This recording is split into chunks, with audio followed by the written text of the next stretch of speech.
Siwmai a chroeso i'r Newyddion i ddysgwyr. Podlediad i bobl sy'n astudio Cymraeg ac sydd eisiau ymarfer gwrando gyda rai o brif straeon newyddion yr wythnos. I ddechrau, dyma eirfa ddefnyddiol o newyddion yr wythnos hon. Ton wres, heatwave, ton wres. Cyfandir, continent, cyfandir. Pencampwriaeth, championship, pencampwriaeth. Disglair, bright, disglair. Pleidlais, vote, pleidlais. Budd-daliadau, benefits, budd-daliadau. Gwrthryfelgar, rebellious, gwrthryfelgar. Gweinidogion, ministers, gweinidogion. Tro pedol, U-turn, tro pedol.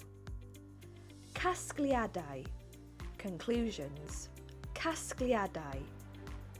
Cyfarfod, meeting, cyfarfod. Ymdrechion, efforts, ymdrechion. Delwedd, image, delwedd. Canghellor, Chancellor, Canghellor. Heriau, challenges, heriau. Llwyddiant, success, llwyddiant. Rhyddhau, to release, rhyddhau. Cyfres, series, cyfres. Canghellor, audience, Canghellor.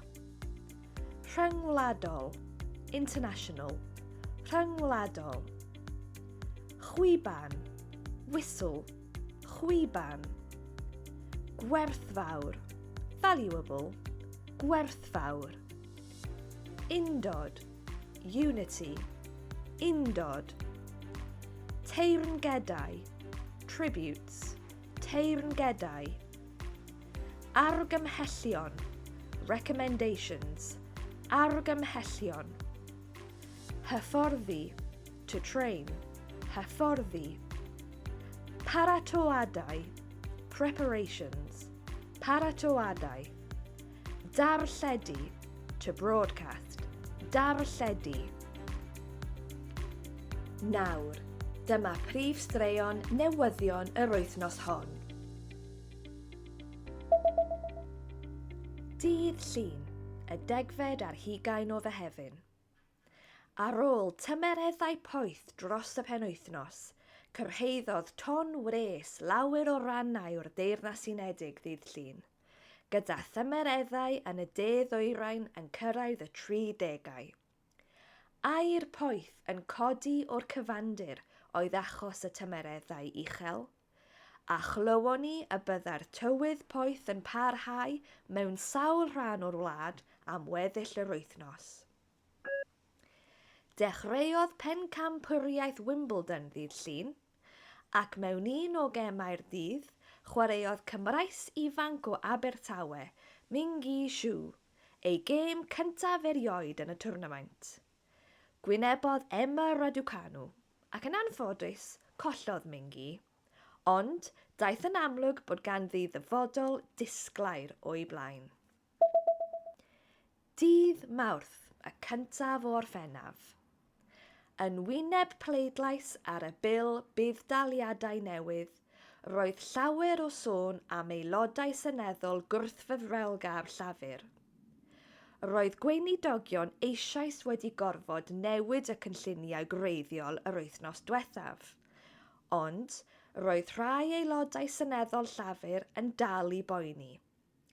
Gan ofni colli'r bleidlais ar y bil, cyhoeddodd y llywodraeth dro pedol arall, gan ddweud na fyddai newid unrhyw reolau i'r taliadau annibyniaeth bersonol, PIP, cyn cael amser i ystyried casgliadau adolygiad. Gyda hyn, cafodd y bil ei basio.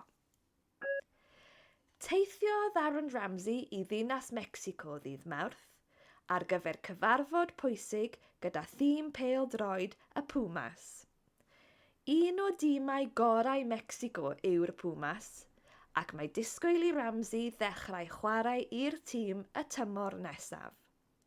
Mae eisoes wedi dweud ei fod yn bwriadu bod yn rhan o ymdrechion tîm Cymru I gyrraedd cwpan y byd y flwyddyn nesaf.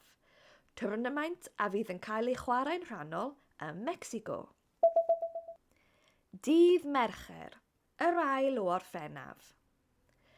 Cafodd penawdau dydd Mercher ei dominyddu gan ddelweddau o Rachel Reeves yn crio yn y Senedd. Cafodd cwestiynau ei gofyn ar unwaith am ei dyfodol fel Canghellor. Ers hynny, mae hi wedi dweud ei bod wedi cael diwrnod gwael am resymau personol. Dywedodd ei bod hi a'r prif weinidog yn gwbl unedig, a'i bod yn barod am yr heriau sydd o'i blaenau. Ar ôl ei llwyddiant yng Nghymru, clywon ni fod y gyfres Gymraeg bariau yn mynd I cael ei rhyddhau yn yr Unol Daleithiau, Awstralia a Seland Newydd. Cafodd ail gyfres y rhaglen S4C ei darlledu yn y Gwanwyn, a bydd cyfle nawr I gynulleidfaoedd rhyngwladol fwynhau'r ddrama hefyd. Dydd Iau, y trydydd o Orffennaf. Gyda'r Euros wedi dechrau'r wythnos hon, gwelon ni fideo a chan newydd gan y grŵp Cymraeg adwaith. Enw'r gân yw Aros am y Chwiban, ac mae'r grŵp wedi dweud bod y gân yn dathlu llwyddiant anhygoel tîm Merched Cymru wrth iddyn nhw gyrraedd yr Euros. Mae'n dathlu pa mor werthfawr yw bod yn rhan o dîm a gweithio mewn undod. Gweithaf yr Euros, roedd stori drist ym myd pêl-droed ddydd Iau. Bu farw un o chwaraewyr Lerpwl a Portugal, Diogo Jota, mewn damwain car yn Sbaen. Mae llawer o gefnogwyr ledled y byd wedi bod yn galaru, gyda llawer yn gadael teyrngedau y tu allan i'r stadiwm yn Lerpwl. Dydd Gwener, y 4 o Orffennaf. Neithiwr yn Stadiwm y Principality yng Nghaerdydd mwynhaodd 60,000 o bobl gyngerdd cyntaf taith ryngwladol Oasis, gyda gig arall I ddod heno. Mae argymellion I bobl sy'n teithio I Gaerdydd gynllunio ymlaen llaw. Mae'r strydoedd o amgylch y stadiwm ar gau o 12 o'r gloch, ac mae disgwyl i'r trenau fod yn brysur iawn. Ar ôl sawl diwrnod o hyfforddi yn ei camp yn Weinfelden yn y Swistir, roedd tîm Merched Cymru yn gwneud ei baratoadau olaf ddoe ar gyfer ei gêm gyntaf yn yr Euros yn erbyn yr Iseldiroedd heddiw. Mae'r gêm yn dechrau am 5 o'r gloch ac yn cael ei darlledu ar S4C. Pob lwc I Gymru. Diolch am wrando ar y newyddion I ddysgwyr yr wythnos hon.